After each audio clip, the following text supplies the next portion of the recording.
Ok, então vamos lá. Agora já está gravando aí. Então, a gente parou no Emile Durkheim, certo? A gente estava aqui avançando sobre a questão da metodologia, né? A gente já viu aqui que o Durkheim ele é o responsável pela implementação da sociologia na área científica, na área acadêmica, né? A gente já viu um pouco aqui da concepção que ele tinha de sociedade, tratou aqui do conceito de coesão social, né? A ideia dele de que a sociedade ela se impõe, ela prevalece ao indivíduo, né? Ela é maior do que o indivíduo se molda à sociedade, né? Vimos também a questão o conceito de coesão, né? Vimos também o seu conceito principal, que é o conceito de fatos sociais, né? Que são justamente esses comportamentos coletivos que integram, que criam esse laço entre as pessoas, esses laços na sociedade, né? Então, para ele, o papel da sociologia, inclusive, é estudar os fatos sociais, o comportamento coletivo, né? A gente partiu para essa definição, né? Vimos as características dos fatos sociais, né? Que é a exterioridade, são a exterioridade, a generalidade e a coercitividade. Não é isso? Tudo isso a gente revisou na aula passada. Exemplos de fatos sociais também, né? E a gente entrou, né? De onde a gente tinha que tratar aqui na outra aula, que seria as regras do método sociológico, né? Por que o Durkheim ele acaba sendo digamos assim, um grande precursor da sociologia no campo científico, né? Porque ele é o primeiro autor, assim, apesar do Comte, por exemplo, já ter trazido a ideia de se fazer uma disciplina científica para estudar as leis de desenvolvimento da sociedade, né, como ele chamaria de física social. O Durkheim, né, como herdeiro aí do pensamento do Comte, ele pega essa missão de fato desenvolver essa ciência. Então ele definiu já o objeto dessa ciência, que seriam, né, toda ciência para existir ela precisa ter duas coisas fundamentais, um objeto e um método científico, né? A grande diferença de qualquer ciência para qualquer outro tipo de conhecimento é o método. Por exemplo, a gente tem astrologia, né, que é o estudo dos astros, né, e a gente tem a astronomia. Qual é a grande diferença entre uma e outra, né? A astrologia ela não tem um método necessariamente científico, e a astronomia sim, né? A astronomia ela vai aplicar ali princípios de objetividade, né? Vai tentar ali estudar os astros, o funcionamento do universo como de fato ele é, né? Com a ideia de uma objetividade, né? De tratar as coisas como elas de fato são, né? E não de tentar entender ali uma ligação, uma influência que não está demonstrada objetivamente, né? Então a gente tem aí vários tipos de conhecimento que existem no nosso mundo aí que não são científicos, né? Que não tem um método. O que diferencia a ciência de qualquer outro tipo de conhecimento é o seu método, é como estudar.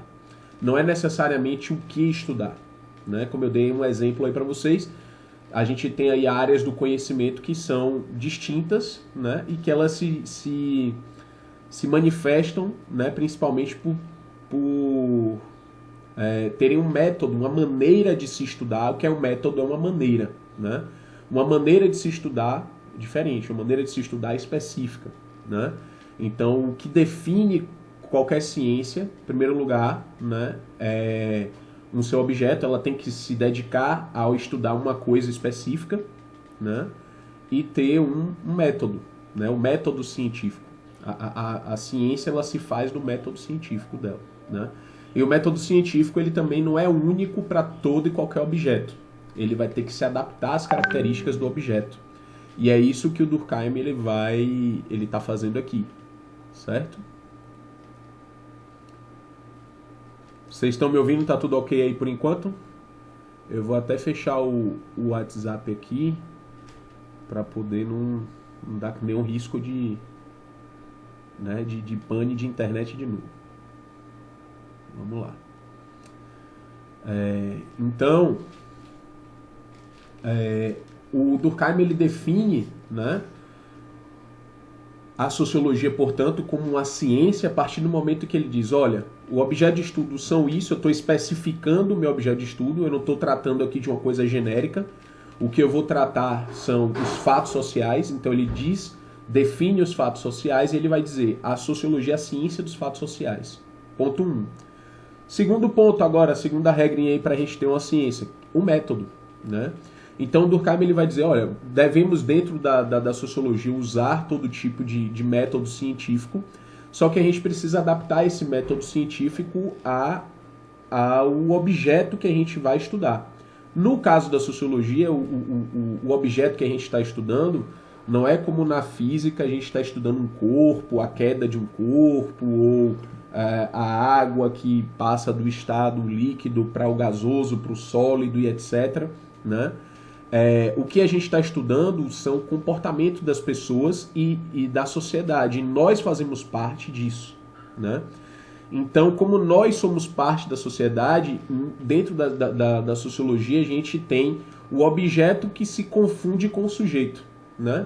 O sujeito é aquele que vai estudar o objeto de estudo, né? Que vai tratar com objetividade aquilo ali para ele conhecer aquilo, né? No caso das ciências humanas, de maneira geral, né, e aí a sociologia se encaixa numa delas, o objeto também é o sujeito, certo? Então, para isso, a gente tem que ter, o Durkheim vai dizer que a gente precisa ter cuidados. Por quê? Porque a gente está estudando algo que a gente já faz parte. É diferente eu estudar uma coisa externa a mim, né, um objeto de fato qualquer, um corpo estranho ao meu, né, na biologia, eu vou dissecar um animal, vou ver um corpo que não é o meu. Eu posso até ter aqueles órgãos, né? Mas não são os meus. Eu vou entender o seu funcionamento, né? São algo externos a mim, né? Então, dentro da sociologia, o que a gente vai ter é, ok, eu não tenho como sair da sociedade para estudar ela de fora. Eu faço parte dela. Minha vida é uma vida dentro de sociedade, como ser humano, né? E o que eu vou fazer agora é adaptar o meu estudo, né, ao meu objeto, que é o quê? Entender a própria sociedade na qual eu estou inserido. Eu vou ter que estudar ela de dentro. E para isso eu vou precisar ter mecanismos metodológicos, como diria o Durkheim, né, mecanismos da forma de estudar, para que eu consiga realizar isso com objetividade. Né, para que eu consiga de fato estudar isso cientificamente, estudar uma sociedade cientificamente, né? Porque opiniões sobre a sociedade, sobre a vida, sobre as coisas, sobre o comportamento das pessoas, todo mundo tem, né? Mas isso não faz da sua opinião conhecimento científico. O que é que vai fazer o seu conhecimento de fato científico? É tratar do seu estudo como uma ciência deve tratar. É isso que o Durkheim está tentando deixar claro aqui. E é por isso que o Durkheim ele vai ter esse lugar de grande fundador da sociologia dentro do campo científico, né? Porque ele justamente se foca em fazer isso. Então, ele vai dizer, olha, temos duas pequenas regras fundamentais aqui para todo e qualquer pesquisador que se pretenda um sociólogo, certo? Todo e qualquer investigador que queira fazer um trabalho sociológico, né? Ele vai dizer, olha, tratar os objetos, né, tratar os fatos sociais como coisa. É a primeira regra, né? Ou seja, como objeto de estudo. Eu vou estudar qualquer elemento ali da cultura daquela sociedade que eu já conheço, que eu faço parte, que eu tenho minha opinião sobre aquilo, né? Mas eu vou ter que tratar aquilo como uma coisa nova, como uma novidade. Por quê? Ao fazer isso, eu presto atenção em todos os seus aspectos. É como se eu estivesse dando um passo atrás e tentando enxergar de fora, né? Tentando enxergar de longe, né? aquela ideia que eu passei para vocês lá da imaginação sociológica nas primeiras aulas, que é a ideia de você sair do aquário sem deixar de ser peixe, certo? Que é você tentar ter uma visão exterior, enxergar de fora. Você faz parte do fenômeno, mas você quer enxergar ele de fora, ou seja, você quer tratar aquilo que você conhece como coisa, né? Como uma novidade, como algo desconhecido, que você vai buscar conhecer minuciosamente, né? Então, em primeiro lugar, é tratar um fato social como um objeto, né? Então eu vou lá estudar o porquê que as pessoas, por exemplo, dentro de uma sociedade, usam tal e tal vestimenta, quais são os significados, quais são os conjuntos de sentidos que uma determinada vestimenta tem na sociedade, em quais e quais ocasiões são usados esses e esse tipo de vestimentos, o que é que determinados tipos de vestimenta comunicam a outras pessoas. E assim por diante, né?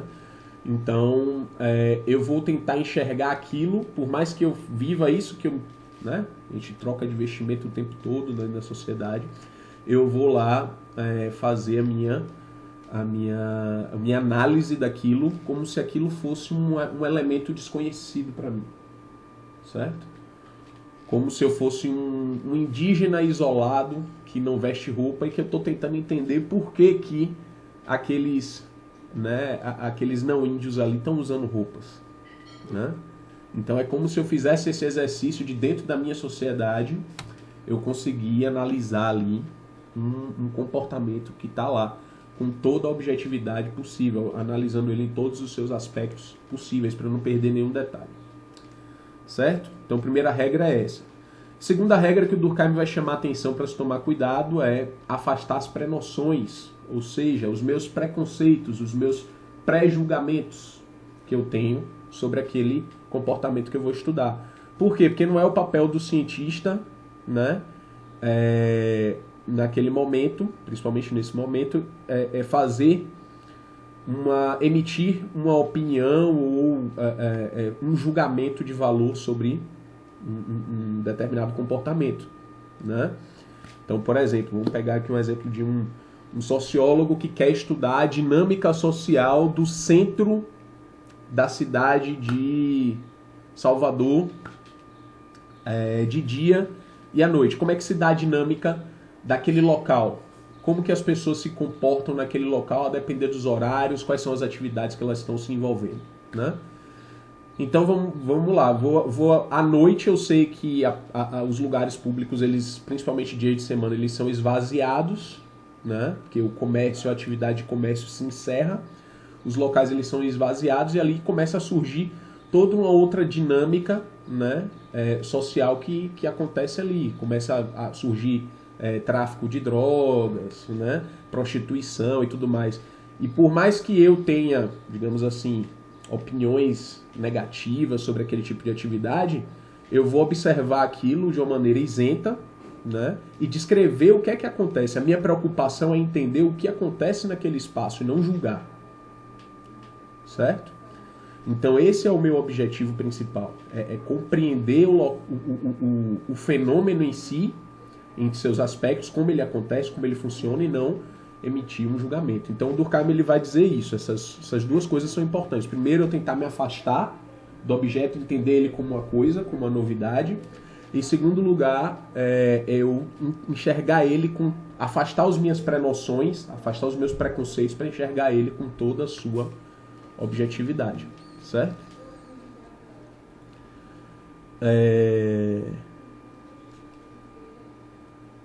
Então, a partir daí, o Durkheim ele vai passar a estudar um elemento fundamental dentro da sociedade, né? Todos os clássicos, os 3 autores clássicos que a gente vai estudar aqui, que a gente já está começando a estudar, né, com o Durkheim aqui, eles vão ter uma coisa em comum, eles vão estudar a sociedade em que eles viviam naquele momento, a sociedade do século XIX, do fim do século XIX e início do século XX, né?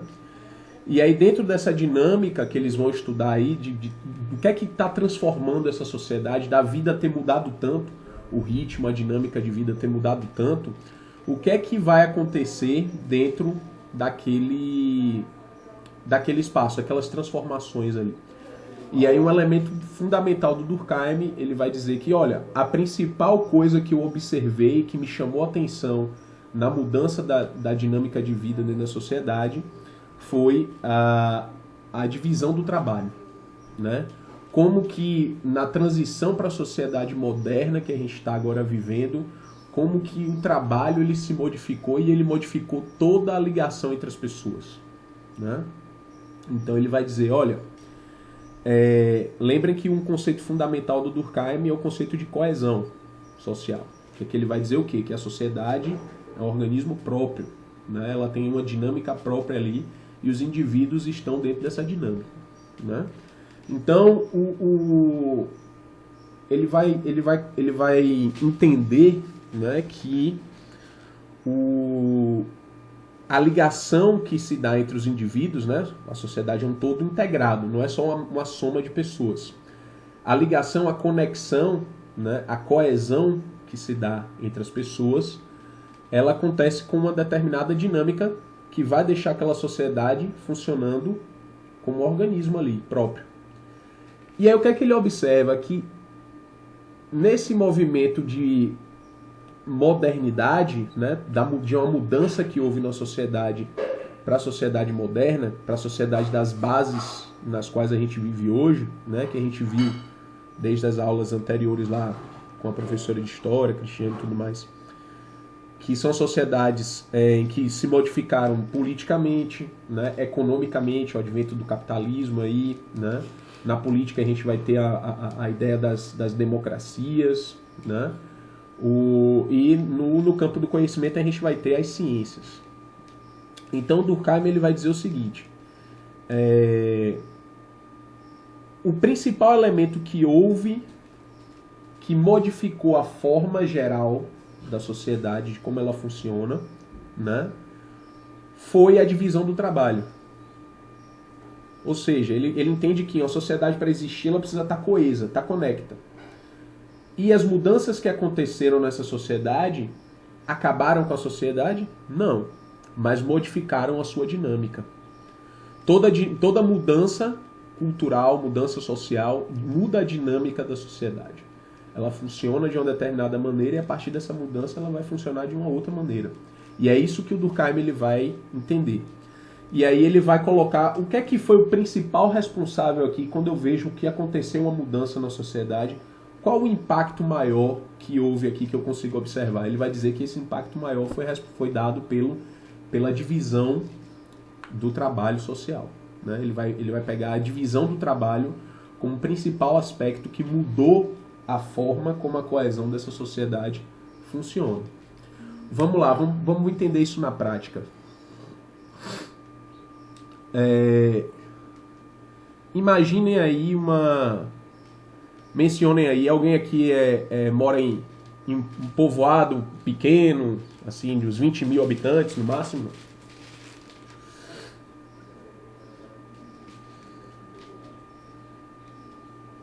Pronto. Alice, né? Ellen, certo. Barro Alto, 14 mil. Pois então, é muito provável que num lugar menor assim, né, todo mundo ou quase todo mundo se conheça. Ou seja, parente. Como é? Porque tem lugar que todo mundo é parente. Sim, pois é, né? Já começa daí, né? O parentesco. Todo mundo já sabe quem é filho de não sei quem, já conhece todo mundo, né? Num lugar desse aí, vamos pegar aqui Barro Alto, né? 14 mil habitantes. Vocês acham que existem lá em Barro Alto, e quem mora lá em Barro Alto, né? Alice, né? Existem quantos tipos de profissão diferentes? Será que existem mais de 20 tipos de profissão? O que é que vocês acham?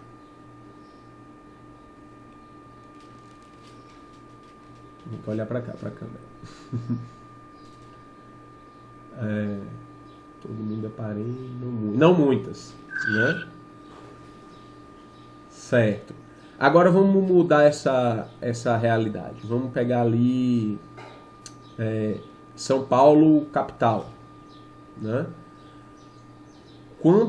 Quantos tipos de profissão diferentes vocês acham que existem ali?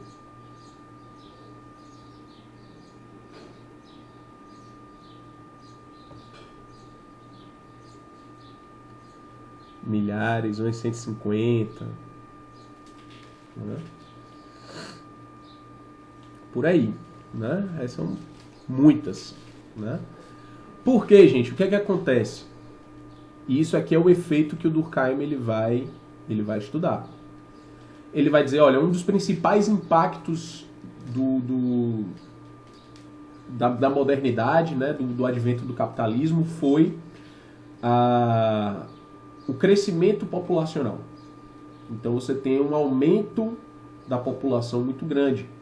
Não só um aumento da população, mas uma concentração de população, né? Então você vai ter ali as grandes metrópoles, isso é no mundo todo, tá? A gente vai ter as chamadas capitais, as grandes metrópoles e tudo mais, né? Que a gente vai ter ali os grandes centros urbanos em que cresce a população e se concentra, né?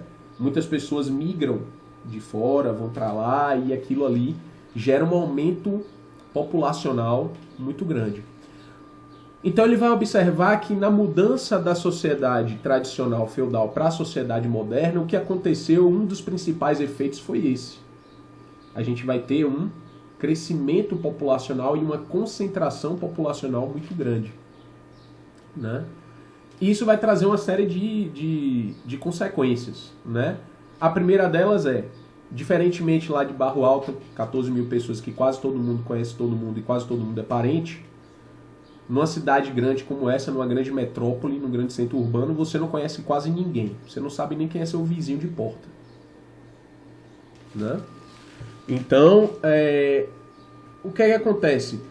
Quando todo mundo não conhece, né, ninguém conhece ninguém, a sociedade ela vai se desfacelar? Não. Ela continua integrada.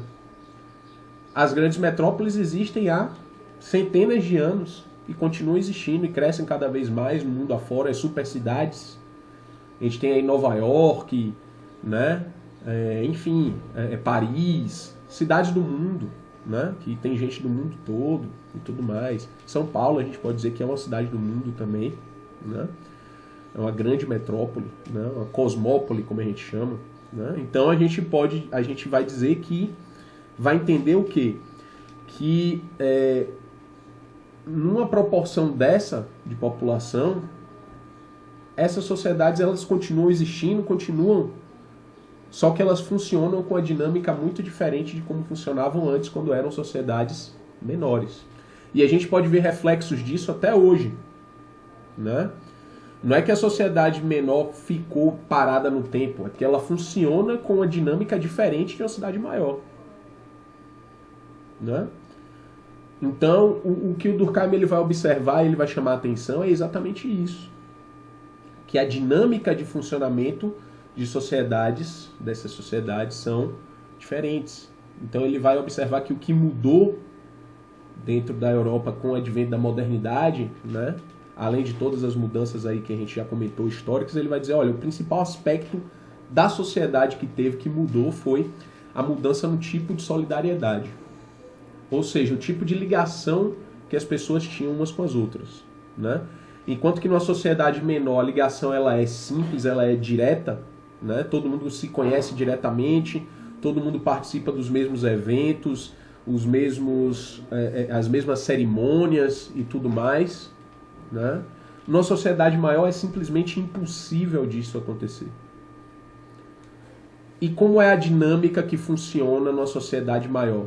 Ele vai dizer, acontece sobretudo através do trabalho. O que é que isso quer dizer? Quando eu tenho uma população muito maior, uma dinâmica muito maior lá, muito mais gente concentrada, eu tenho muito mais, cada pessoa significa uma quantidade de necessidades. Cada um de nós representa uma quantidade de necessidades que a gente precisa suprir. A gente precisa se alimentar, se vestir, né? E fazer, né, várias coisas aí para sobreviver, inclusive lazer, né? Então só um ser humano, pensem aí em vocês, em cada um de vocês, quanto que cada um de nós consome, né? Desde de alimentação, do básico, água e etc, né? Vestimenta, moradia e etc, etc, etc. Tudo isso, tudo que a gente usa dentro da sociedade, tudo que a gente consome precisa ser produzido. A nossa moradia precisa ser construída. O nosso alimento precisa ser produzido, precisa ser transportado, precisa ser vendido, precisa ser estocado, né? As nossas roupas também. E o que é que acontece? Todas essas necessidades, imaginem, pensem em vocês, um ser humano, olha quantas necessidades tem. Agora imaginem milhões e milhões e milhões de seres humanos.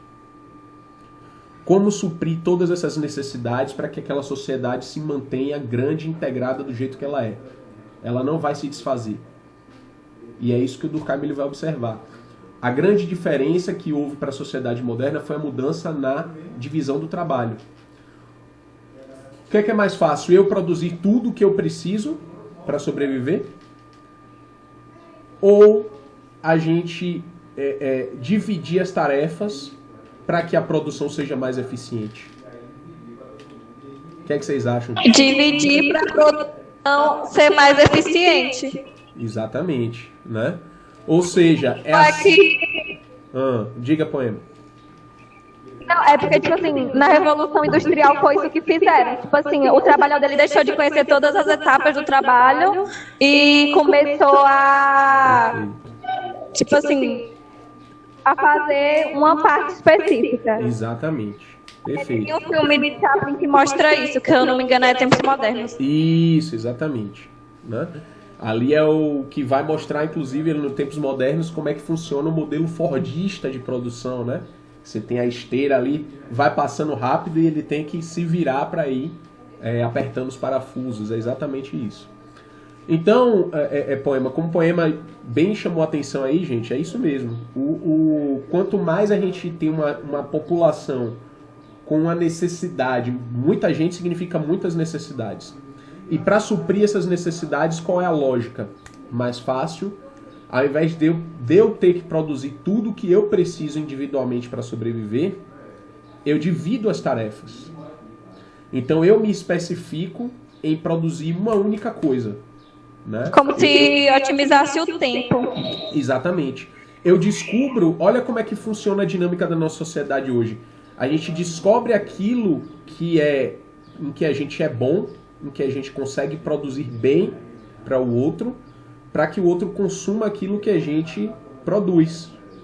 E a gente, por nossa vez, vai consumir o que outros produzem, né? Seja lá conhecimento, seja um serviço, seja um produto em si. A gente está o tempo todo trocando dentro da sociedade. Alguém vai consumir o meu produto e eu vou consumir o produto de alguém. Então essa é a dinâmica, né? E aí o Durkheim ele vai dizer que o que passa a integrar principalmente as pessoas dentro da sociedade é o seu trabalho. O que aconteceu com a modernidade é que ela trouxe uma importância ao trabalho nunca antes vista, né? A modernidade ela também se formou em volta do sistema capitalista, né? Então Exato. a gente vai vivendo seguindo as leis desse sistema. Exatamente. Exatamente. Portanto, o capitalismo é o quê? É um sistema de trocas, né? Em que você tem ali uma troca de mercadoria e essa troca de mercadoria vai gerar um acúmulo de valor, de capital, né? Qual é a intenção? Eu presto um determinado serviço, eu produzo uma determinada coisa e a minha intenção com aquilo é ter um acúmulo de valor, né? Que a gente vai usar com o dinheiro para comprar. A gente traduz esse valor em dinheiro para poder consumir outras coisas. Quanto mais valor eu tenho, né? Dinheiro representa valor, é um símbolo do valor. Mais eu posso consumir, mais eu posso comprar, mais possibilidades, mais liberdade eu tenho dentro do sistema capitalista. Quanto menos valor, quanto menos dinheiro, menos liberdade. né? Porque eu vou estar muito... E tem aquele negócio, tipo assim, você só vai ter dinheiro se você trabalhar. E se você, entre aspas, trabalhar pouco, você não vai ter o dinheiro que você precisa para se sustentar. Exatamente. Só que o que acontece é que quanto mais você trabalha, menos você ganha menos do que deveria para sustentar e conseguir suprir suas necessidades básicas. Exatamente. Né? Esse processo aí, Poema, a gente vai ver já no próximo autor que a gente vai estudar, que é o Karl Marx. Ele vai se aprofundar exatamente nisso daí. Exatamente nessa... aquele negócio mais-valia, né? Exato. Na exploração, de como acontece essa exploração do trabalho dentro do capitalismo. É exatamente isso. O Durkheim, ele não está entrando exatamente nessa questão da exploração, mas ele está falando no impacto de como que a dinâmica da sociedade ela vai interferir nas vidas de todos nós, que nós vamos ter que nos adaptar e nos moldar a essa sociedade agora com essa nova dinâmica que está impondo isso. Lembre que para o Durkheim, o indivíduo ele se molda, ele se adapta à sociedade. A sociedade é que impõe ao indivíduo a maneira como ele vai viver, né? E isso é mais ou menos, né? Ela tem uma força muito grande de impor isso. E isso é mais ou menos o que eu passei no meu processo quando eu tinha a idade de vocês, e vocês estão vivendo agora, ensino médio, já vocês têm que escolher uma profissão, muitos de vocês já estão aí também trabalhando e tal. Então, dentro desse sistema, a gente é cobrado e a gente é exigido e todo esse sistema é moldado para que a gente busque o trabalho, busque produzir alguma coisa através do trabalho, né, prestando algum serviço ou fazendo algo, produzindo algo, para que a partir daí a gente possa trocar esse trabalho por dinheiro e consumir, né, aquilo que a gente precisa e o que a gente deseja, né? Então percebam que essa é a dinâmica que a sociedade impõe pra gente, né? Ivan, como que ele enxergava isso, por exemplo, dentro de uma sociedade, por exemplo, dentro de uma comunidade indígena, tipo assim? Então, pronto. Uhum. Vá, pode terminar. Não, já terminei, que eu estava pensando. Pode falar. Sim, então, dentro de uma comunidade indígena, ele vai identificar como essa da solidariedade aí que está na tela de vocês. A solidariedade mecânica, que é o que ele vai dizer que era a sociedade feudal europeia antes, mais ou menos nesse modelo, né? Ou seja, ele vai dizer o quê? Que a divisão do trabalho numa sociedade indígena como essa, por exemplo, ela é rudimentar ou inexistente, ou seja, a divisão do trabalho que existe, se a gente pegar aí uma sociedade indígena isolada mesmo, né? É uma sociedade que, em primeiro lugar, a densidade populacional é pequena. São o quê ali? 500 pessoas, 1000 pessoas, entendeu? Segundo lugar, a divisão do trabalho ali é bem rudimentar, ou seja, basicamente você tem só divisão sexual do trabalho. Homens fazem umas coisas, mulheres fazem outras. Você não tem, diferentemente de uma sociedade grande, complexa, o padeiro, o transportador, entendeu? Enfim, uma série o militar, uma série de divisões internas. Não. Todos os homens ali dentro daquela sociedade, em geral, vão caçar, vão pescar, vão guerrear, vão defender a tribo e etc. E as mulheres vão cuidar ali das crianças, vão plantar, vão fazer outras tarefas, né? Então, basicamente, você tem ali uma divisão bem simples do trabalho, né? Muito pouca divisão do trabalho. Porque, em primeiro lugar, e a integração da sociedade, como é que ela se dá? Como é que ela acontece numa sociedade pequena dessa? Pelo sentimento de pertencimento àquele grupo. Primeiro, todo mundo se conhece, todo mundo cuida dos filhos de todo mundo ali, né? Todo mundo produz e o que é caçado, o que é produzido é feito para todo mundo. Então você tem uma ligação ali muito mais direta entre as pessoas, né? Em que as pessoas elas estão ali vinculadas, ligadas umas às outras por meio de um laço sentimental direto ali, porque aquelas pessoas estão diretamente produzindo o que as outras precisam para sobreviver. Então elas estão juntas naquele contexto ali. É assim que funciona na sociedade indígena, né? Então você vê aqui, ó, o fator de coesão social numa sociedade de solidariedade mecânica, como seria indígena, né? O que é que integra as pessoas ali? A força da tradição, as crenças comuns, os hábitos comuns, os mesmos rituais que praticam, os laços de parentesco e de sentimento que existem ali entre eles, né? Os indivíduos, eles são independentes e muito semelhantes entre si, né? Você vai ter uma divisão do trabalho rudimentar ou inexistente, praticamente, né? Que é um modo de produção ali pré-capitalista, como Durkheim ele vai chamar, né? Ou seja, são sociedades simples, sociedades que não têm um grande contingente populacional, não tem muitas subdivisões e etc. É por isso que ele vai dizer que essa solidariedade é do tipo mecânica, que é como se fosse as engrenagens ali de um relógio. Elas são todas da mesma forma, do mesmo tamanho, elas se integram e o fato delas estarem conectadas é que faz o mecanismo funcionar, né? Enquanto que na solidariedade orgânica ele vai dizer, o que aconteceu na modernidade, né? Retomando aí agora para essa modernidade, essa sociedade grande, complexa, capitalista, ele vai dizer o que é que acontece na modernidade é que essa sociedade ela cresceu tanto que é impossível aos indivíduos partilharem laços de parentesco comuns, né? Entre todos eles, é impossível eles conhecerem uns aos outros, é impossível eles terem os mesmos tipos de crença, é impossível eles terem uma integração comunitária de fato dentro de uma sociedade grande e moderna, né? Que é o que a gente passa a ter cada vez mais forte no mundo contemporâneo. Quanto mais cresce populacionalmente uma sociedade, mais divergências em relação a isso a gente vai ter, né? Mais diferenças de crenças, de hábitos, de parentesco e conhecimentos comuns a gente vai ter. E o que é que vai se fortalecer? Ele vai dizer, olha, a sociedade ela não se desfacela, ela não se desfaz com esse processo. Por quê? Porque essas coisas vão sendo substituídas pelo quê? Pelo trabalho. Pela necessidade que eu tenho do trabalho. Então vamos voltar lá ao meu exemplo. Numa cidade como São Paulo, eu tenho lá o meu vizinho de porta, eu nem conheço o que é que o meu vizinho faz, né? Diferentemente da cidade pequena que todo mundo sabe onde todo mundo mora, que todo mundo faz e etc, etc. De quem é filho, às vezes é até parente e tudo mais. Então eu não conheço nem o meu vizinho de porta. Só que olha só o efeito. O que é que faz essa sociedade estar integrada? O meu trabalho e o trabalho dele. Eu não sei quem é ele, mas ele pode ser o padeiro que fez o meu pão.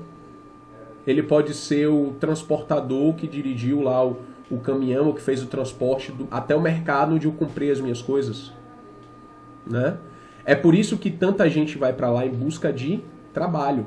É uma sociedade que se integra por meio do trabalho das pessoas. As pessoas às vezes não se conhecem, não têm um laço forte, né? Mas elas se integram por meio do trabalho, né? Já ouviram aquela música como é o nome dele? Criolo, né? Não existe amor em SP, né? Então é mais ou menos essa ideia que ele está trazendo ali, né? De que as pessoas elas não se conhecem, elas não estão nem aí para quem é quem, mas aquela sociedade ela funciona. De que maneira? As trocas, o trabalho. As pessoas são extremamente interdependentes dos trabalhos são comunidades aqui. É que a gente, tipo assim, a gente depende do trabalho das outras pessoas, a gente confia muito. Por exemplo, pedir uma comida por delivery. A gente pede, a gente não sabe quem fez, não sabe? Mas a gente sabe o bem superficial, mas se tivesse um veneno, se alguém decidisse surtar e botar um veneno lá. Exatamente, né? É por isso que mesmo nessa situação de pandemia que a gente se encontra, essas profissões fundamentais, elas continuam sendo necessárias, né? A gente continua tendo que ter toda uma logística de transporte, de alimento, de produção de alimento e tal. Essa área, por exemplo, é uma área que não pode parar, né? Por quê? Porque tem que manter a integração ali da sociedade. As pessoas todas da sociedade dependem desse tipo de trabalho, né? A gente vive uma codependência e, tipo assim, em momentos de crise, por exemplo, agora isso fica mais claro. Exatamente. Percebam que a gente só percebe nesses momentos, né? Eu lembro que há uns 2 ou 3 anos atrás, né, teve uma greve grande também dos caminhoneiros, né? E a gente viu ali, olha, se o setor de transportes parar, a sociedade toda para, né? E tipo assim, a gente vê que a gente percebe que a gente precisa das outras pessoas e percebe também que as outras pessoas não se importam umas com as outras, entendeu? Exatamente. Eu lembro quando teve essa greve, um monte de posto falou, foda-se, aumentou o preço da gasolina, tipo, estava tudo muito absurdo, todo mundo reclamava, mas ninguém, tipo, parava, Sim. porque sempre tem alguém para pagar aquele preço, mesmo sendo absurdo, e mesmo achando absurdo. É tipo assim, parece que é condicionado desde sempre a aceitar o que tá, mesmo achando ruim. Exatamente, né? Se aproveita e se explora exatamente essa situação da dependência, né? Então, quando um determinado nicho vê que existe um grande número de pessoas dependentes deles, eles aí manipulam aquilo, eles vão tentar ganhar em cima daquilo. Ó, se eu tenho um monte de gente que depende de mim, do meu serviço, né? Eu vou... enquanto eu não encontrar uma concorrência grande, à altura, enquanto as pessoas não se manifestarem e tal contra o que eu estou fazendo, eu vou subir o preço e aproveitar aquilo. A lógica dentro da sociedade moderna é essa, né? Então, o que é que acontece? Enquanto que na sociedade tradicional a gente tem ali muito mais o valor da palavra, né? O valor da honra, na sociedade moderna você tem o quê? O contrato, né? Você tem a ideia da justiça cada vez mais atuante. Por quê? Porque as pessoas nós já não confiam tanto umas nas outras, elas não se conhecem muito bem, elas não sabem quem são, né? O que podem fazer, então elas já ficam mais... né? Existem os golpes, existem, né, uma série de questões aí que as pessoas já ficam mais receosas, né? Então não dá para confiar tanto, né, como seria numa sociedade menor, em que todo mundo sabe quem é, em que o valor da honra da palavra conta muito mais, né? Então a gente passa a ter essas questões, né, dentro essas consequências dentro do crescimento da solidariedade. Então, o Durkheim ele vai dizer, ó, a sociedade moderna, ela é diferente da mecânica, em que está todo mundo ligado diretamente como um mecanismo. Na sociedade orgânica, ela funciona não como um mecanismo, mas como um organismo. O que é que significa o organismo? Os setores, eles são um sistema. Ou seja, o cérebro, ele não faz a digestão, mas a digestão precisa do cérebro para acontecer. O cérebro ele não respira, mas o pulmão depende do cérebro para que ele funcione. Certo? O coração bate involuntariamente, mas ele precisa de uma ação ali do cérebro para poder manter ele batendo. E uma coisa depende da outra. Se o meu pulmão parar, todo o resto para. Se o meu coração parar, todo o resto para. Se o meu estômago parar, e assim por diante. Ou seja, gente, no organismo as coisas não são iguais, elas são diferentes, né? As partes dele são diferentes, mas elas são fundamentais que estejam funcionando para que aquele organismo se mantenha vivo. Então é essa analogia que o Durkheim vai fazer com essa sociedade que cresceu, essa sociedade moderna agora. Ele vai dizer, olha, essa é a sociedade que deixou de ser um mecanismo e passou a ser um organismo. Ou seja, ela não é mais integrada toda junta nas suas partes. Ela agora se diferencia nas suas partes. As partes estão longe umas das outras. Mas elas continuam integradas. Continuam interdependentes. Uma depende da outra, né? O intestino depende tanto do cérebro quanto vice-versa. Porque se qualquer um dos dois parar, a sociedade toda para. Certo?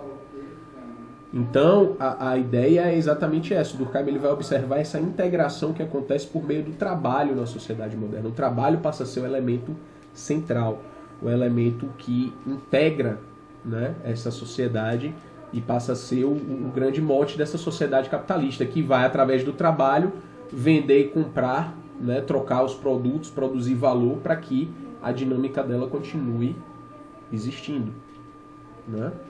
Então, a ideia que o Durkheim ele vai dizer é isso. Então, comparando aqui, gente, prestem atenção, viu? Isso aí é uma coisa que cai em prova. Solidariedade mecânica, quais as características? São simples, pré-capitalistas, né? A coesão, ela se dá principalmente por conta da tradição, né? Das crenças em comum, da ligação direta entre as pessoas. A divisão social é pouca, a divisão do trabalho é pouca, né? E os indivíduos, eles são independentes e muito semelhantes, né? Entre si. Eles fazem coisas parecidas e eles são parecidos.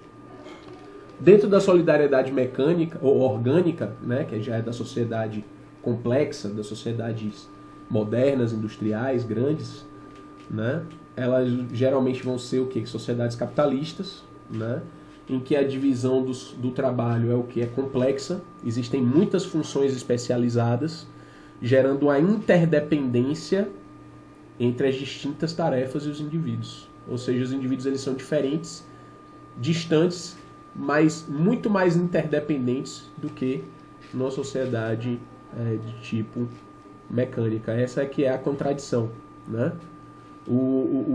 Esses aqui, eles são mais independentes em relação à sua existência, mas eles querem estar junto por força dos seus laços, da tradição e etc. Enquanto que na outra sociedade eles estão distantes, né? Não são muito próximos, mas eles precisam estar juntos pela interdependência, porque cada um precisa do trabalho do outro, né? Precisa de atender ao trabalho, de atender as necessidades de muita gente. Para isso se precisa produzir muito, e para produzir muito precisa dividir. A maneira mais eficiente de produzir muito é dividir o trabalho. Então cada um vai se especializar em um tipo de tarefa e vai ser extremamente interdependente um do outro. Então, o fator de coesão social, né, o que é que mantém aquela sociedade junta, integrada, é o que? A divisão do trabalho. E a interdependência entre os diferentes sujeitos. Ficou claro aí, gente? Mais ou menos entender como é que se dão esses tipos de solidariedade? Sim? Ótimo. Todo mundo vai acertar na prova, né? Caiu a questão de solidariedade mecânica e orgânica, todo mundo vai manjar, vai tirar 10. Não é isso? Travou pra mim, repete, por favor. Se caiu a questão na prova de solidariedade mecânica e orgânica, todo mundo tira 10, né? 10, com certeza, 10. Com um professor desse é fácil tirar 10, né?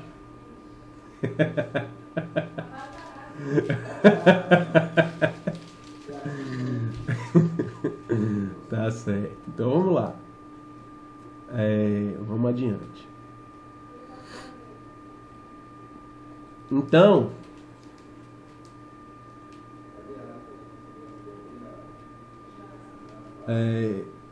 vamos lá, gente. Vou pegar aqui mais 10 minutinhos, tá? Pra gente encerrar, porque eu vou ter aula com o pessoal do segundo ano, já agora emendado, tá? Oxe, esse daqui não é do segundo, não? É porque, na verdade, vocês são segundo, mas estão fazendo a matéria do primeiro. Aí o pessoal, na verdade, que eu vou ter aula é do terceiro, que está fazendo matéria do segundo. Entendeu? Vou dizer que sim. Entendeu? É isso. Então, a coesão... É porque quando eu penso no primeiro ou segundo, eu penso na matéria, que é de primeiro ano ou de segundo, entendeu? É porque eu penso na lógica da matéria de sociologia. Então, vamos lá. Coesão e anomia. Então, Durkheim, ele vai dizer o seguinte: beleza, a gente viu aí que mesmo a sociedade mudando, crescendo, ela modifica a sua dinâmica interna, mas ela continua coesa, ela continua existente, né? E aí a gente vai para agora a diferença entre coesão e anomia para o Durkheim. Para o Durkheim, existe um momento onde aquela sociedade ou aquele organismo ele pode entrar em uma disfunção, ele pode entrar em uma desorganização e ele pode vir a morrer. Assim como o organismo vem a morrer, ele diz que uma sociedade também pode vir a morrer, né? Pode vir a se desintegrar. E esse conceito para ele é o conceito que ele vai chamar de anomia. Enquanto que uma sociedade normal, saudável, funciona, saudável em termos assim de conseguir existir, funciona, uma sociedade em anomia, ela vai se desintegrar. A ideia dela, a tendência dela é a se desintegrar. Mas nem sempre ela se desintegra, né? Ela pode passar por momentos de anomia e voltar a se tornar coesa, tá? Então vamos lá, vamos para a definição aqui. Durkheim considera toda a sociedade como um organismo que depende de coesão, ou seja, integração funcional de suas partes. Beleza, essa parte aí a gente já bateu nessa tecla aí várias vezes. Em outras palavras, para que uma sociedade funcione corretamente, os indivíduos devem estar ligados uns aos outros, integrados. Seja por meio do seu trabalho, ou seja por meio de uma ligação direta, como a gente já viu ali, né? Eles precisam estar ligados. Exercendo suas funções e vinculados aos seus semelhantes. Quando a sociedade passa por algum evento que promove uma desagregação, né? Ou seja, promove uma desorganização dentro daquela sociedade, uma desintegração, falta de ligação entre os indivíduos, Durkheim conclui que essa sociedade não funciona normalmente e encontra-se, portanto, em anomia, em um estado anormal, de anormalidade, em um estado anômico, não anêmico, tá? Anômico. Vamos lá. E o que seria essa anomia, Ivan? A anomia é uma situação produzida pelo enfraquecimento dos vínculos sociais, pela perda de capacidade da sociedade de regular o comportamento dos indivíduos, né? Ou seja, quando aquela sociedade ali perdeu o sentido, não faz mais sentido viver dentro daquele coletivo, dentro daquele grupo, né? Trata-se de uma ausência de um corpo de normas sociais capaz de regular o indivíduo, né? Ou seja, quando a sociedade ela não consegue se impor dentro da sua lógica ao indivíduo e fazer com que o indivíduo se adapte a ela, significa que essa sociedade está fadada ao fracasso, ao colapso, né? Então vamos lá, para Durkheim a anomia é uma etapa temporária, produto das rápidas transformações sociais, ou seja, como se fosse uma febre dentro daquela sociedade ali, um período em que ela está funcionando mal, mas que ela pode voltar geralmente volta a funcionar tranquilamente. São aqueles períodos ali de conturbações, né, em que as coisas deixam de funcionar. A gente pode considerar, por exemplo, manifestações gigantescas como períodos anômicos dentro da sociedade, né? Essa etapa, para ele, é superada a partir do momento em que os indivíduos, que grupos de interesse determinam novas regras a fim de regulamentar o que encontra-se desajustado na sociedade, assim como afirmar novas tradições ou refortalecer as já estabelecidas, né? Ou seja, que ele está dizendo que é um momento que passa quando aquela sociedade se reorganiza e coloca novas diretrizes para aqueles indivíduos seguirem. A anomia seria o mal crônico das sociedades modernas. Olha lá, ele está dizendo que as sociedades modernas, essas grandes, orgânicas, elas tendem a sofrer mais com a anomia, né?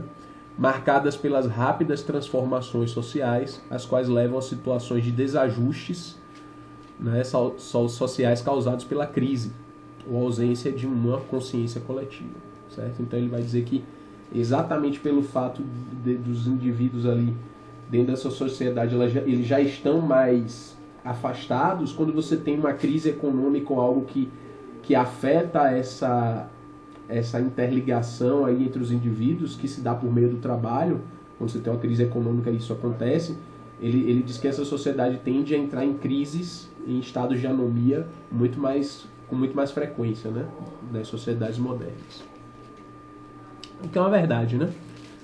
É muito mais fácil você ter uma crise grande em que pessoas, inclusive, cometam suicídio dentro de uma sociedade moderna do que dentro da sociedade indígena, né? O indígena ele vai cometer suicídio por outros motivos, né? Inclusive, o Durkheim ele vai fazer um estudo, ele tem um livro, né, em que ele estuda o suicídio como um fato social, né? Muito interessante. O Durkheim ele vai usar esse estudo dele sobre os fatos sociais, sobre o fato social do suicídio. O que é que quer dizer estudar o suicídio como fato social, gente? Entender que ele acontece em todo lugar, né? E que os motivos dele não são só da mente do indivíduo, mas de uma relação que o indivíduo tem com o seu meio social. Tá? Então ele vai estudar o suicídio em diferentes sociedades e vai classificar os tipos de suicídio, né? Justamente para provar que até um ato como esse, né, dessa decisão tão particular de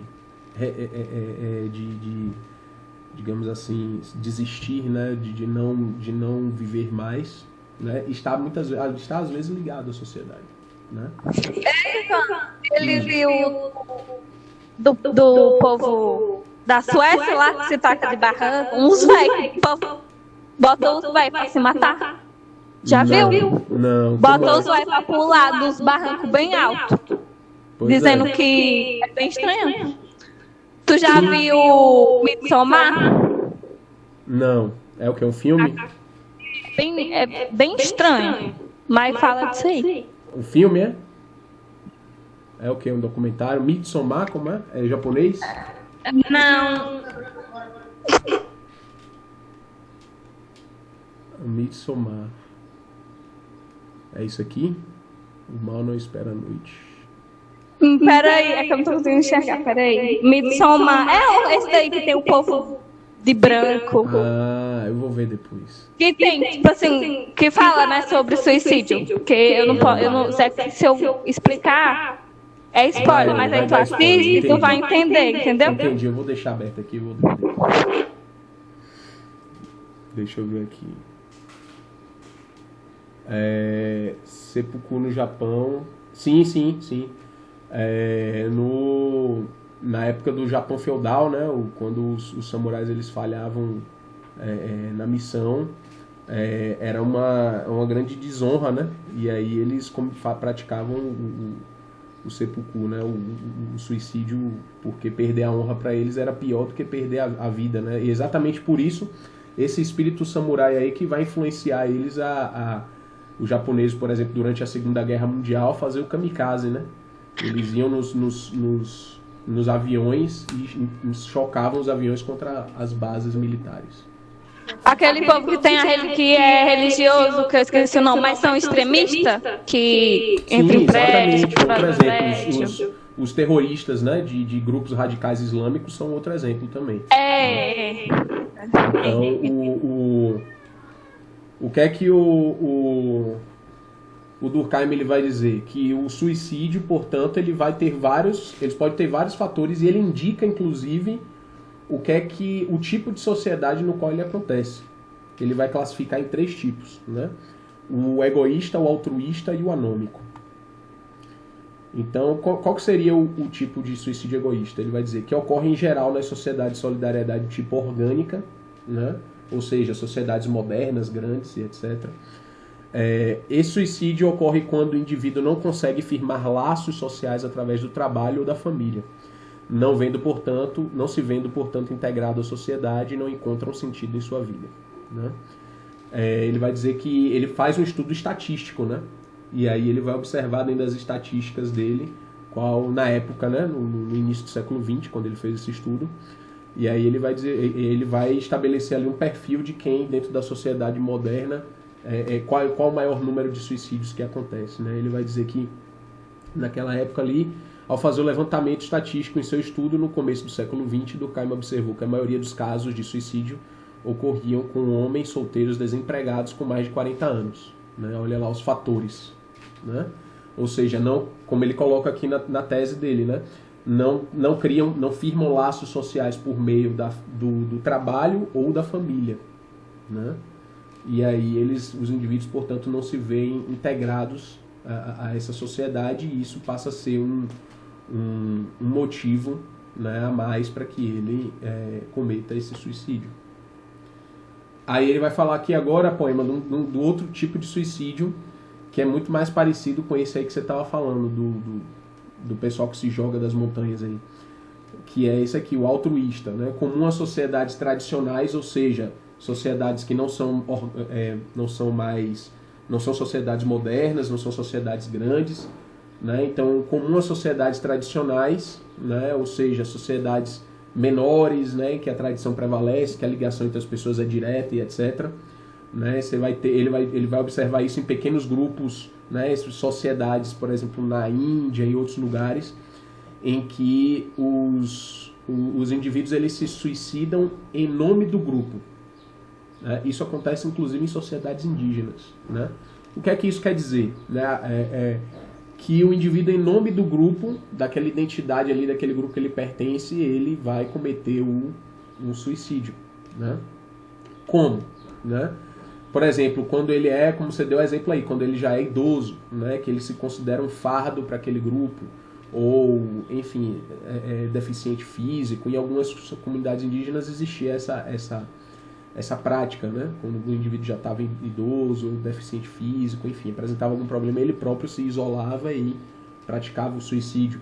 Ou a gente pode pegar os exemplos desses dos japoneses no kamikaze, o grupo terrorista também se enquadra aqui. Por quê? Porque eles estão fazendo isso, eles estão sacrificando a sua vida em nome do seu grupo, da sua crença, do que eles acreditam, certo? Em nome ali do que é a verdade para eles, né? E do que é do bem do que ele está fazendo para a crença dele, para o grupo dele ali, né? Então, ou seja, é por isso que ele é altruísta, já é diferente do egoísta, que é aquele indivíduo que eu não consegui me encaixar na sociedade, logo minha vida não tem sentido. Esse daqui não. Esse daqui eu darei a minha vida em nome da sociedade, em nome do meu grupo, em nome do que eu acredito. Ivan, uma dúvida, quando o Durkheim, ele, tipo assim, fez esse estudo dele sobre os tipos de suicídio, sim. O objetivo dele era o quê? Provar que até mesmo um ato tão individual quanto a escolha de renunciar à vida tem uma relação, exatamente, tem uma relação com a sociedade, com o grupo que você pertence, certo? Em nenhum momento ele tenta, tipo assim, colocar como certo ou errado, né? Não. Ele não faz um julgamento de valor, como ele diz, né, lá nas regras que a gente viu no início. Ele não trata isso como certo ou errado, ele estuda o fenômeno como ele acontece. Né? E ele também não está interessado em entender os motivos particulares do que cada pessoa tinha para cometer isso, mas entender a relação desta decisão com o grupo social. Certo? Ah, entendi. Ele não quer estudar mais ou menos, ele não quer entender como a mente da pessoa que se suicidou funcionava ali, o porquê, exatamente qual o motivo dela ter feito isso, mas mostrar que isso, estatisticamente, em geral, na sociedade, tem uma ligação com fatores de integração desse indivíduo à sociedade. Então ele vai pegar ali um perfil estatístico e vai dizer, em geral, seja por qual for o motivo que aquele indivíduo ele tenha suicidado, ele atende a essas características. Geralmente não estava trabalhando, estava desempregado, já não era casado, já tinha mais de 40 anos. Então, todos os fatores que ligam o indivíduo, conectam o indivíduo com laços que firmam ele em sociedade estavam frouxos ali, estavam inexistentes. Então isso, por qualquer que seja o motivo particular que o indivíduo tenha feito isso, influenciou no fato dele ter feito. É mais ou menos essa a ideia do Durkheim. Ah, entendi. E aí ele vai dizer o terceiro e último tipo, que é o suicídio anômico, certo? Ou seja, aquele que acontece através da anomia, do processo em que a sociedade está vivendo ali uma grande crise. Né? A sociedade está em um estado anômico, ou seja, diferentemente dos outros tipos, não é em nome da sociedade que ele se suicida, e também não é porque ele não conseguiu se encaixar na sociedade que ele se suicida, porque ele não vê mais sentido naquele mundo que ele vive, naquela sociedade que ele vive. Que é o que? O suicídio anômico. Ele vai ver quando as instituições sociais e os laços sociais não envolvem mais os indivíduos. Ou seja, quando não é o indivíduo que está fazendo pelo grupo e nem ele que não se encaixou. É porque a própria sociedade está numa crise ali em que ele não vê mais sentido em continuar vivendo nessa sociedade. Então ele vai dizer, no seu levantamento, Durkheim observa que esse tipo de suicídio ele aumenta substancialmente em períodos de crises econômicas, catástrofes naturais, mudanças sociais abruptas. Né? Como a gente teve aí... Isso aconteceu durante o tempo. Foi o que na época quando acabou o feijão? Porque porque muitos agricultores, tipo, pegavam empréstimo e aí quando começou a desandar os negócios, eles, tipo, tinham dívidas muito grandes e como eles eram chefes de família, tipo, não tinha como sustentar, eles iam se matavam. Exatamente. Aí você vê, né? É exatamente isso. O exemplo que eu ia dar já era no sul da Bahia, em que na época do cacau também, quando teve a vassoura de bruxa, na década de 80, 90 ali, que acabou com a produção de cacau, também teve muitos produtores que se suicidaram, porque apostavam tudo, né? Era um negócio lucrativo e eles apostavam tudo, reinvestiam tudo, tomavam crédito para poder produzir mais, lucrar mais e tal, e quando eles viram que a produção já era e estavam todos endividados, os negócios arruinados, enfim, muitos deles não viam mais sentido em continuar vivendo naquele contexto, né? Por que nesse caso, é anômico e não se encaixa no primeiro? Como é? Por que esse, tipo assim, é chamado de anômico e não é considerado o primeiro? O primeiro é o egoísta. Eu acho. O egoísta é quando o indivíduo ele não se considera, digamos assim, ele não se vê encaixado dentro da sociedade. Ele é um dos motivos porque ele como indivíduo não se integrou, não estava vinculado a laços sociais, né, dentro da sociedade. Enquanto que esse anômico é que ele vê aquela sociedade que ele estava ligado, conectado, perdeu sentido, mudar abruptamente, desabar e se tornar outra coisa que não fazia mais sentido para ele. Entendeu a diferença? No primeiro caso, no egoísta, a questão é o indivíduo. No último caso, o anômico, a questão é a sociedade. Quando a sociedade entra em crise, o indivíduo não suporta a transformação do seu meio social. Entende? No primeiro caso, ele não consegue se encaixar aquele meio. No último caso, ele não suporta a mudança abrupta, a queda daquele meio social que ele vive. Né? Entendi. Entendeu? Então, por exemplo, geralmente isso acontece muito como ele coloca aí, né? Em crises econômicas, né? Mudanças econômicas abruptas ali e tal, catástrofes naturais, né? Você tem ali um vulcão que engoliu uma cidade inteira, né? Aquele indivíduo ali, toda a vida dele estava ali e tal, e aí muitas vezes alguns indivíduos se suicidam nesse contexto, né? Não conseguem ver sentido naquele mundo que está ali depois de uma grande catástrofe como essa. Entendeu? Então, entendi. É mais ou menos essa aí a diferença. E o altruísta é aquele que faz em nome do seu grupo, né? Certo? Então, tu citou o exemplo dos kamikaze, etc. Isso, exatamente. Sim. Certo? Ou idosos, enfim, em algumas comunidades também. Na Índia, por exemplo, tinha uma prática de autoimolação dos idosos, que eles tocavam fogo neles mesmos, né, quando já estavam idosos, tinha uma coisa assim. Então, para o Durkheim, isso aqui é só um exemplo, né, do livro dele do suicídio, de como que o indivíduo está integrado a essa sociedade, né, e como que ele mostra que até mesmo as alterações da sociedade influenciam nessa decisão que parece, em princípio, tão individual do suicídio, né? Ou seja, que a gente está tão integrado na sociedade em todos os níveis que até mesmo nesse momento a sociedade influencia bastante essa decisão, né?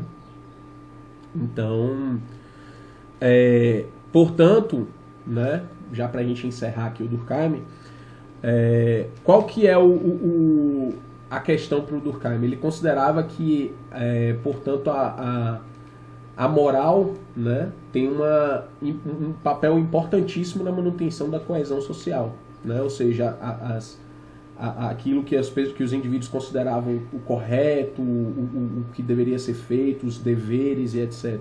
Né? Não a moral no sentido apenas religioso, mas a moral no sentido de convivência em sociedade de maneira geral, né? Uma vez que ela é eminentemente coletiva. A moral é o freio que a sociedade impõe ao indivíduo pois ao seguir apenas o seu interesse, o indivíduo sem freios irá agir destrutivamente em relação à sociedade. E é exatamente o que acontece em momentos que a sociedade se encontra em estado anômico, né?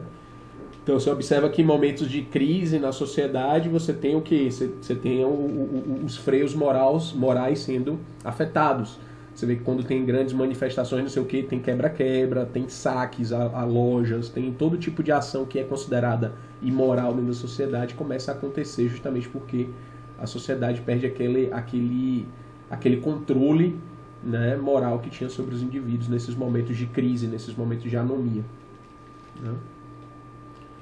Então, que é justamente o freio para esse indivíduo, é a sociedade que impõe esse freio ao indivíduo e faz ele viver conforme uma determinada integração ali. A partir do momento que ela entra em crise, o indivíduo perde o sentido e perde os freios morais, né?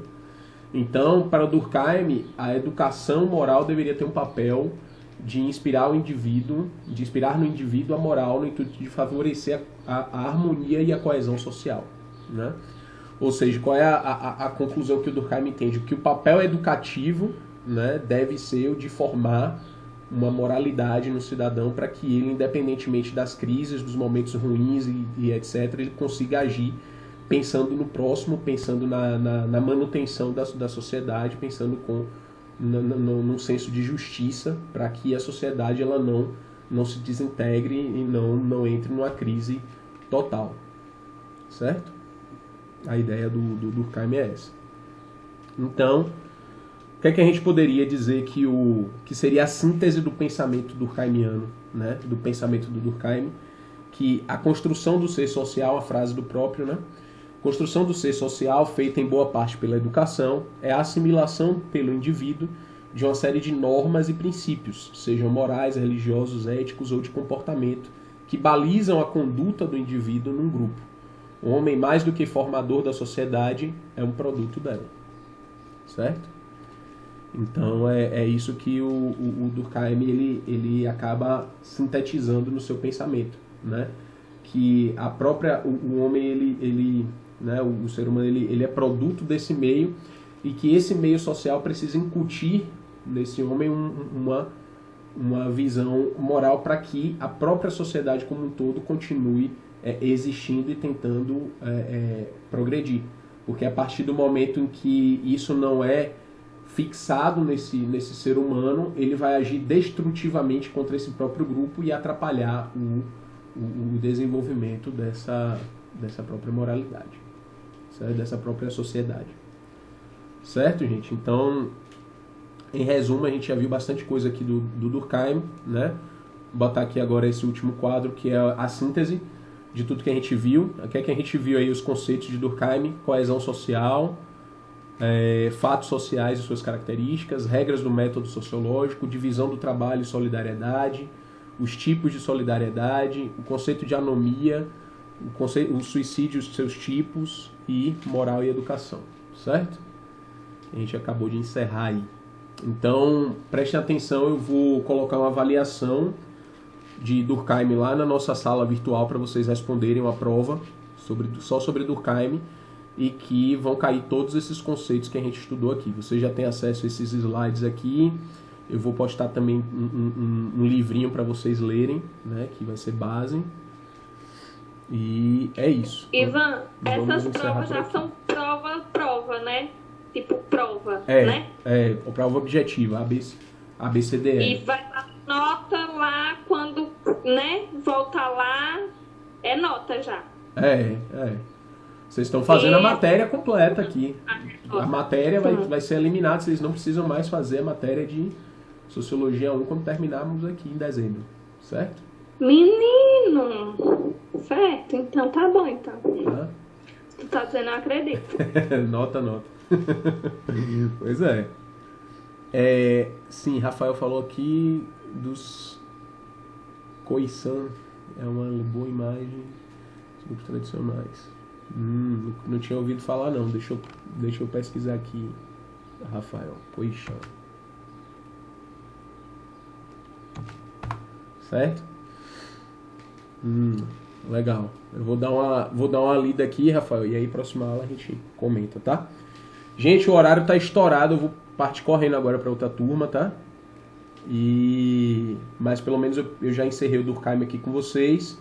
Vocês fazem a avaliação, não se esqueçam. Eu vou postar lá no sistema, no nossa sala virtual, todas as informações sobre isso. E Tira print de quem veio, viu? Pra tu não dar falta. vou tirar agora aqui. Muito bem.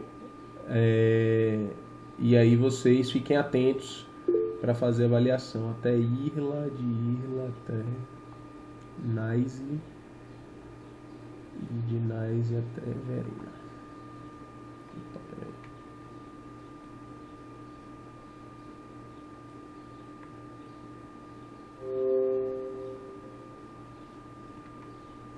Pronto, ok?